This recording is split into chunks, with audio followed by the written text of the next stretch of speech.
آپ لوگ خاص طور پر یہ بات ذہن میں رکھ لیں کہ اگر کوئی ماں باٹل فیڈ بنا رہی ہے، ڈبے کا دودھ استعمال کر رہی ہے، تو جتنے آؤنس پانی ڈالے اتنے ہی آؤنس جتنے آؤنس وہ پانی رکھے اتنے چمچ وہ دودھ کے ڈالے.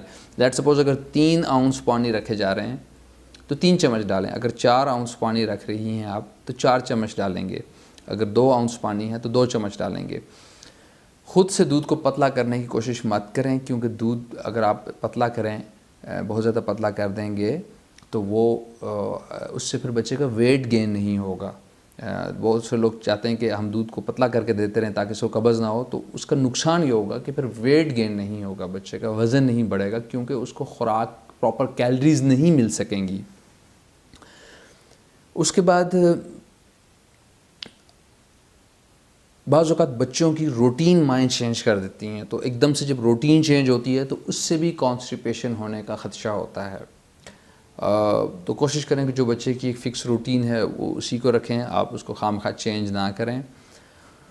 کچھ بچوں میں جو کاؤز ملک پروٹین انٹالرنس ہے، کاؤز ملک پروٹین الرجی جسے کہتے ہیں، کاؤز ملک پروٹین الرجی بھی کانسٹیپیشن کر دیتی ہے. جس کاؤز ملک پروٹین الرجی میں کانسٹیپیشن کے ساتھ بعض اوقات ڈائریا بھی ہو سکتا ہے، ایگزیما ہو سکتا ہے، اسکن خراب ہو سکتی ہے، چھینکیں لگ سکتی ہیں، اور ساتھ میں بچے کو پیٹ پھول سکتا ہے. سو کاؤز ملک پروٹین انٹالرنس بھی قبض کی ایک وجہ بچوں میں ہو سکتی ہے.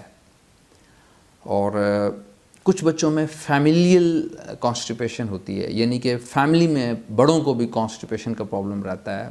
تو جینیٹک فیکٹرز میں، جینز میں کچھ بچوں کی اس چیز کا ایک اثر ہوتا ہے، اور ان بچوں کو فیملی ریزنز کی وجہ سے بھی کانسٹیپیشن ہوتی ہے. کچھ میڈیکل کنڈیشنز ہیں جن میں کانسٹیپیشن ہوتی ہے. بعض اوقات ایک بیماری ہوتی ہے جسے ہرشپرنگ ڈیزیز کہتے ہیں. ہرشپرنگ ڈیزیز اگر ہو تو ہرشپرنگ ڈیزیز کی وجہ سے بچوں کو کانسٹیپیشن ہو سکتی ہے. ہرشپرنگ ڈیزیز میں پھر کانسٹیپیشن کے ساتھ ساتھ بچے بڑھوتری صحیح نہیں کر رہے ہوتے. کانسٹیپیشن کے ساتھ ان کو ویٹ گین کا پرابلم ہو رہا ہوتا ہے، ان کا پیٹ بہت پھول رہا ہوتا ہے، اور وہ بچے کمزور ہوتے ہیں، غذائی قلت کا شکار ہوتے ہیں. اس کو ہرشپرنگ ڈیزیز کہتے ہیں. اور ہرشپرنگ ڈیزیز میں کانسٹیپیشن ہونے کی وجہ یہ ہوتی ہے کہ جو آنت کا ایک حصہ ہوتا ہے وہ حرکت صحیح نہیں کر رہا ہوتا. جب آنت کے ایک حصے میں حرکت صحیح نہیں ہوگی تو خوراک کا آگے لے جانے کا جو پروسیس ہے وہ کمپرومائز ہوگا، اور فوڈ سٹک ہوگی، اور امپیکشن ہوگی، اور امپیکشن کی وجہ سے کانسٹیپیشن ہو جائے گی. کچھ اور میڈیکل کنڈیشنز بھی ہیں جن میں کانسٹیپیشن ہوتی ہے.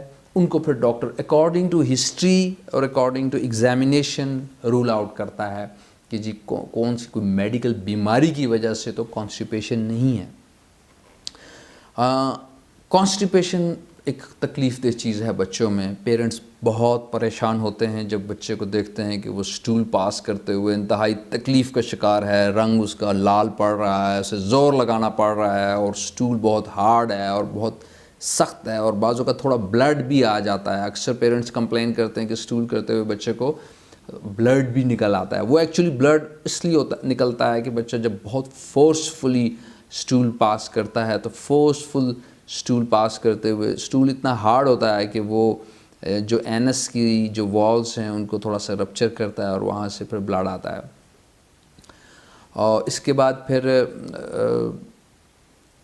بہت سارے پیرنٹس دیسی ٹوٹکے کرتے رہتے ہیں. کوئی دیسی گھی کھلا رہا ہوتا ہے، کوئی کیا کھلا رہا ہوتا ہے کہ جی بچے کو کانسٹیپیشن ریلیو ہو جائے. کوئی بعض اوقات دودھ تبدیل ہو رہے ہوتے ہیں، بعض اوقات دم درود ہو رہے ہوتے ہیں، بعض اوقات گٹیاں دی جا رہی ہوتی ہیں، بعض اوقات شہد دیا جا رہا ہوتا ہے. بہت سارے دیسی ٹوٹکے لوگ گھروں میں کرتے رہتے ہیں، اور کانسٹیپیشن ورس ہوتی رہتی ہے، بڑھتی جاتی ہے. تو میں تمام سننے والوں سے یہ کہوں گا کہ اگر آپ کے بچے کو قبض ہے تو قبض کی پراپر ایویلیویشن کروائیں. آپ کے بچے کو قبض کیوں ہے؟ What is the actual cause of constipation? This is very important. بہت ساری مائیں بچے کو صرف دودھ دے رہی ہوتی ہیں، اس کو ٹھوس غذا نہیں دے رہی ہوتی، اور ٹھوس غذا کم کھانے کی وجہ سے اور دودھ زیادہ پینے کی وجہ سے بھی بچوں کو کانسٹیپیشن ہو جاتی ہے. آپ سب لوگوں کو یہ بات یاد رکھنی ہے کہ صرف دودھ اگر بچہ پیے گا تو اسے قبض زیادہ ہوگی، دودھ کا بھی ایک قبض کی ایک وجہ ہوتی ہے۔ تو اپنے بچے کو جب وہ تھوڑا بڑا بچہ ہو جائے، ٹھوس غذا شروع ہو جائے، تو اس کو کوشش کریں کہ زیادہ سے زیادہ ٹھوس غذا دیں، اس سے اس کی صحت بھی امپروو ہوگی، اس کا ویٹ بھی بہتر ہوگا اور قبض بھی کم ہوگی۔ اگر آپ کے بچے کو قبض ہو گئی ہے تو ایک آدھ ماہ کے لیے دودھ بند کر دینے میں کوئی حرج نہیں ہے، آپ ایک ماہ کے لیے دودھ بند کر دیں، اسے سالڈس پہ لے آئیں، اور سالڈس کے اندر بھی آپ نے کوشش کرنی ہے کہ فائبر کا استعمال زیادہ ہو۔ سبزیوں میں فائبر ہوتا ہے، فروٹ میں فائبر ہوتا ہے، آپ اپنے بچے کو سبزیاں دیں، فروٹس دیں، اگر وہ ویسے نہیں کھا سکتا تو اسے میش کر کے دے دیں، so fibre will reduce the constipation. اکثر لوگ ٹوٹکے کرتے ہیں کانسٹیپیشن کے لیے، میں آپ کو یہ بتانا چاہتا ہوں کہ اگر آپ نے گھر میں کچھ کرنا ہی ہے without medication, without going to doctor, کچھ ایسا چیز کرنا چاہ رہے ہیں گھر میں جس سے کانسٹیپیشن بچے کی ریلیو ہو جائے، تو آپ اس کو نیم گرم پانی میں بٹھا دیں، بچے کو نیم گرم پانی کے اندر بٹھا دیں، کسی ٹب میں اس کو نیم گرم پانی لے لیں، اس میں بچے کو بٹھائیں، تاکہ اس طرح بٹھائیں کہ اس کی جو پوٹی کرنے والی جگہ ہے وہ نیم گرم پانی کے اندر رہے، تقریباً 15 منٹ تک صبح رہے اور 15 منٹ تک شام کو رہے، اس سے اس کو تھوڑا سا سوتنگ ایفیکٹ فیل ہوگا۔ کچھ جیلز ہوتی ہیں جو کہ ماں پوٹی کرنے سے 5 منٹ یا 10 منٹ پہلے پوٹی والی جگہ لگا سکتی ہے، اس سے پوٹی کرنے کے دوران جو تکلیف ہوتی ہے وہ کم ہو جائے گی، تو آپ ان جیلز کا استعمال بھی کر سکتے ہیں۔ اولیو آئل آپ ڈائٹ کے اندر رکھ سکتے ہیں، بچے کو ڈائریکٹلی ڈیلی پلا سکتے ہیں، اولیو آئل کانسٹیپیشن کو ریلیو کرتا ہے۔ اسفغول ہسک ہوتا ہے، جسے اسفغول کا چھلکا بھی لوگ کہتے ہیں، وہ آپ گھر میں رکھ سکتے ہیں، وہ آپ پانی میں ملا کے بچے کو دیں، وہ بھی قدرتی طور پر کانسٹیپیشن کو ریلیو کرے گا۔ اکثر لوگ ہمارے پاس آتے ہیں اور وہ کہتے ہیں کہ ڈاکٹر صاحب میں نے بہت ساری دوائیاں استعمال کی ہیں، میں اس ڈاکٹر کے پاس بھی گیا ہوں، اس ڈاکٹر کے پاس بھی گیا ہوں، یہ بھی دوائی لے لی، یہ بھی دوائی لے لی، بچے کی قبض ٹھیک نہیں ہو رہی۔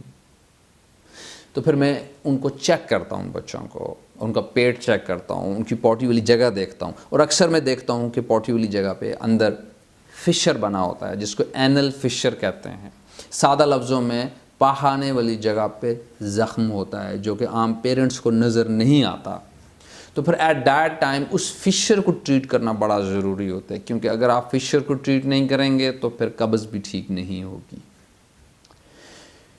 فشر ٹھیک کرنے کے لیے وہی سٹس بات کروایا جاتے ہیں، نیم گرم پانی میں بچے کو بٹھایا جاتا ہے، جیل لگائی جاتی ہے، سٹول سافٹنر دیا جاتا ہے، کچھ اور میڈیکیشن دی جاتی ہے تاکہ اس کا فشر ہیل ہو۔ یاد رکھیں اینل فشر ایک بڑی پینفل کنڈیشن ہوتی ہے، اگر کسی بچے کو اس کے پاخانے والی جگہ پر فشر بن جائے تو وہ بہت تکلیف دہ عمل ہوتا ہے، اور تکلیف ویسے نہیں ہوتی، جب وہ پاخانہ کرتا ہے تو اس ٹائم اس کو بہت زیادہ تکلیف ہوتی ہے۔ کچھ بچوں میں کانسٹیپیشن ریلیو کرنے کے لیے لوگ دم درود کرتے رہتے ہیں اور ایکچول کاز نہیں دیکھتے کہ کاز کیا ہے۔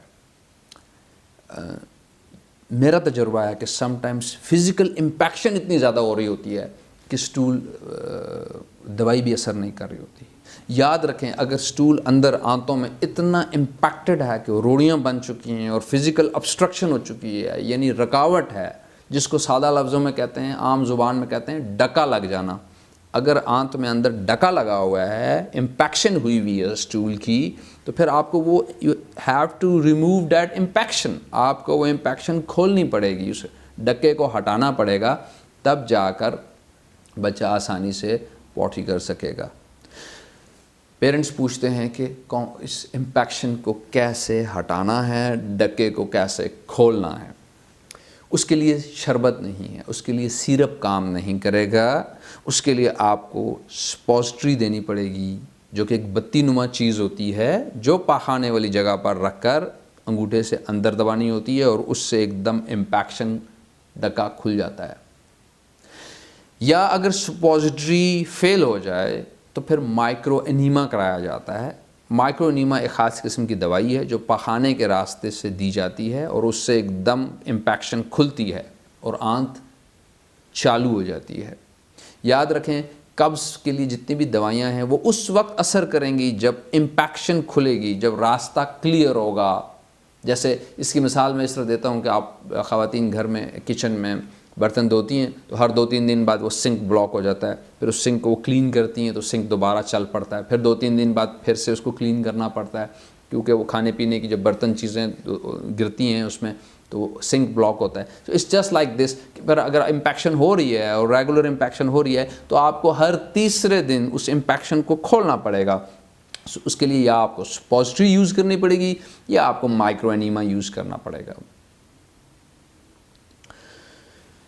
قبض کے لیے بہت ساری دوائیاں بھی ہیں، شربت بھی ہیں جو کہ ڈاکٹر چائلڈ اسپیشلسٹ بچے کی عمر دیکھ کر اس کا وزن دیکھ کر پراپر مقدار میں ایڈوائز کرتا ہے.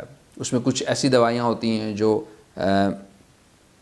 آنتوں کی موٹیلیٹی کو بڑھاتی ہیں، کچھ ایسی ہوتی ہیں جو سٹول کو سافٹ کرتی ہیں، اور کچھ ایسی ہوتی ہیں جو قبض کشا ہوتی ہیں، یعنی ریلیو کرتی ہیں کانسٹیپیشن کو.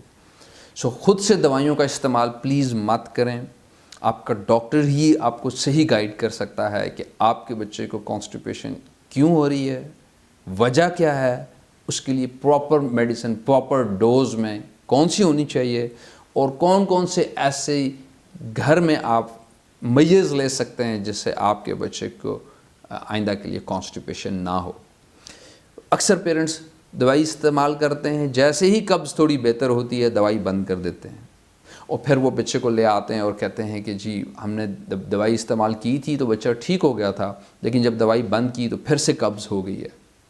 ان تمام پیرنٹس کو میں یہ کہنا چاہتا ہوں کہ اپنے بچے کو جب آپ کانسٹیپیشن رجیم میں لائیں تو یا ذہن میں رکھیں کہ آپ کے بچے کی جو آنتیں ہیں، جو گٹ ہے، ٹمی ہے، اس کی ٹیوننگ ہو رہی ہے.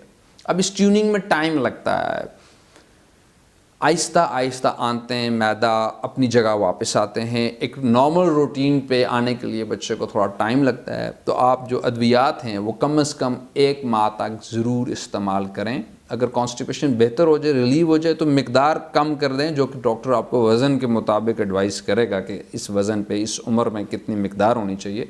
ٹوٹل مقدار کو تھوڑا کم کیا جا سکتا ہے لیکن ایک دم دوائی کو بند نہیں کرنا ہوتا، اور تقریباً 1 ماہ تک یہ ٹیوننگ کا پروسیس جاری رکھنا ہوتا ہے.